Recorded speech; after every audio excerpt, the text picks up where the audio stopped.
بسم اللہ الرحمن الرحیم۔ ناظرین کرام السلام علیکم۔ آج کی نشست میں انشاءاللہ سورہ المائدہ کی آیات 56 سے لے کے 63 تک کی تلاوت، سید ابو العالی مودودی کی تفہیم القرآن سے تمام آیات کا ترجمہ، اور پھر انتہائی آسان اردو میں عمومی مفہوم پہ مبنی اپنے منظوم ترجمہ اور اس کا خلاصہ پیش کروں گا۔ بسم اللہ الرحمن الرحیم۔ شروع کرتا ہوں اللہ کے نام سے، بڑا مہربان نہایت رحم فرمانے والا ہے۔ وَمَن يَتَوَلَّ اللَّهَ وَرَسُولَهُ، اللہ پہ توکل کرو، رسول کو اپنا دوست بنا لو۔ جی ہاں، وَالَّذِينَ آمَنُوا فَإِنَّ حِزْبَ اللَّهِ هُمُ الْغَالِبُونَ، اللہ نے فرمایا بن گئے جو دوست رب و رحیم کے، غالب رہو گے تم دشمن پہ ہمیشہ۔ رب نے منع کیا ہے کافر سے دوستی کو۔ یہ بہت اہم نقطہ ہے ناظرین کرام۔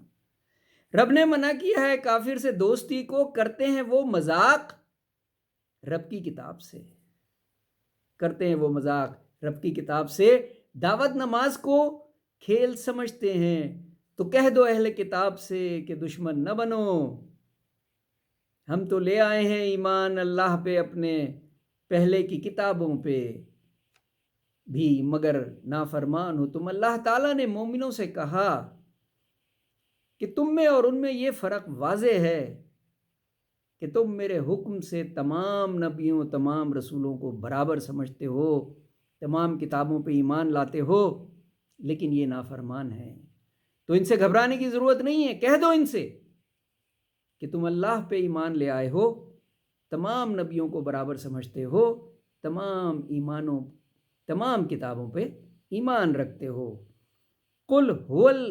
قل هل انبئکم بشر من ذالک مثوبۃ عند اللہ، رب نے بتا دیا ہے کہ کون ہے بدتر، بنا دیا ان کو پھر سور و بندر، بنا دیا ان کو پھر سور و بندر۔ مل لعنہ اللہ وغضب علیہ وجعل منہم القردۃ والخنازیر وعبد الطاغوت۔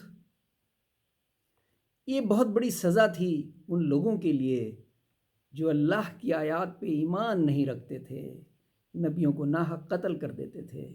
تم سے مل کے کہتے ہیں لے آئے ہیں ایمان، کفر بھرا ہے رگ رگ میں، رب جانتا ہے سب۔ اتنے دوغلے تھے، اتنے فاسق تھے کہ جب ملتے تھے مسلمانوں سے تو کہتے تھے ہم تم جیسے ہو گئے ہیں، لیکن اللہ جانتا تھا یہ جلدی کرتے ہیں گناہ میں، کھاتے ہیں یہ حرام، روکتے نہیں ان کے مشائخ ان کو حرام کھانے سے۔ یہ بہت اہم نقطہ ہے اور ہمارے علماء کرام پہ یہ ذمہ داری ہے، کیونکہ اللہ تعالیٰ نے قرآن حکیم میں فرما دیا کہ کافروں کے جو علماء اور مشائخ تھے وہ اپنی عوام کو، قوم کو برائی سے اور حرام کھانے سے نہیں روکتے تھے۔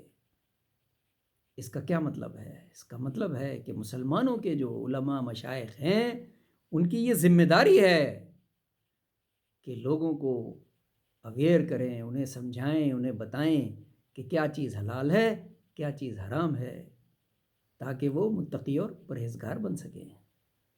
صدق اللہ العظیم۔ آپ کا بہت شکریہ۔ اللہ حافظ۔